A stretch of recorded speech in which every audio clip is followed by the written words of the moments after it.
Il y a une phrase qui détruit plus de rêves que les échecs. Une phrase que presque tout le monde a déjà entendue au moins une fois dans sa vie. Et cette phrase, c'est « sois raisonnable » ou « trouve quelque chose de stable »,« prends un vrai travail »,« ne prends pas de risques ». Tu connais ? Et le pire, c'est que ces phrases ne sont pas dites pour te faire du mal. Elles sont dites pour te protéger. Mais souvent, elles t'empêchent juste d'avancer. On a tous entendu des phrases de notre entourage, de nos amis, de notre famille, comme c'est pas réaliste, c'est pas un vrai métier, tu prends trop de risques, et si ça marche pas, tu devrais assurer tes arrières, il faut penser à la sécurité, tu ne peux pas tout avoir, il faut redescendre sur terre, arrête de rêver, la vie c'est pas comme ça, tu crois que ça va marcher ? Est-ce que t'es sûr de toi ? Et si t'échoues ? Et si tu perds tout ? Et tes enfants ? Et les factures ? Et ta stabilité ? Et petit à petit, ces phrases deviennent des croyances. Et un jour, tu ne sais même plus si c'est ta peur à toi ou la peur des autres. C'est fou. Je vais te donner mon exemple. À 16 ans, je tombe enceinte. Et dans la tête de beaucoup de gens, ça veut dire une seule chose, que ma vie était foutue. Littéralement. Parce que pour beaucoup de personnes, avoir un enfant à 17 ans, c'est gâcher sa vie. Alors la société en fait te met dans une case. Une vie normale, un travail stable, un CDI, une vie raisonnable. Ouais. Mais moi dans ma vie, j'ai fait énormément de métiers. Vraiment, j'ai un CV, il doit faire 4 pages recto verso. La restauration, de la téléprospection, de l'aide à domicile. Bon, déjà à 20 ans, clairement, j'avais des rêves d'entrepreneuriat. Avant ma troisième, et j'avais 23, 24 ans, j'ai repris mes études, j'ai passé le diplôme de prothésiste ongulaire, j'ai passé un CAP esthétique et j'avais déjà créé ma première entreprise. Et pourtant, je suis partie de rien, j'ai développé une clientèle et j'ai gardé cette activité un petit moment. Et puis, la vie a fait que j'ai arrêté.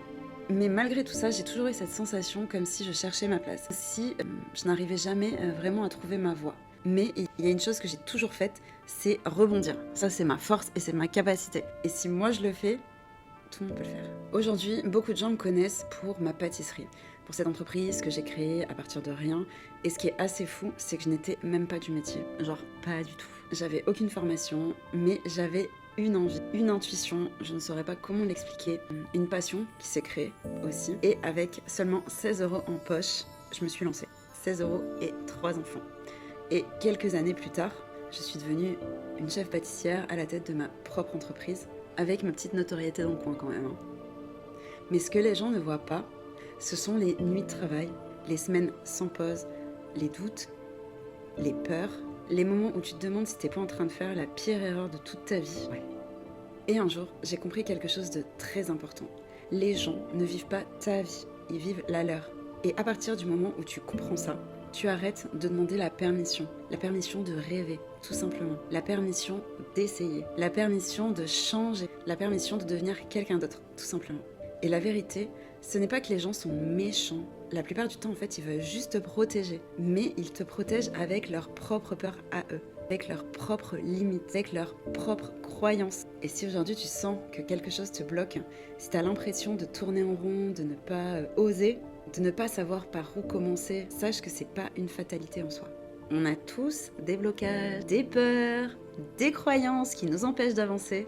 Et parfois, on a juste besoin d'un regard extérieur, d'une guidance, d'un accompagnement.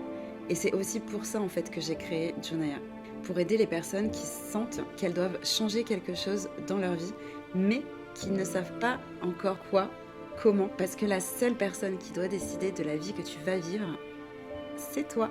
Et le jour où tu arrêtes de demander la permission, ta vraie vie va pouvoir réellement commencer. Je te souhaite une belle journée.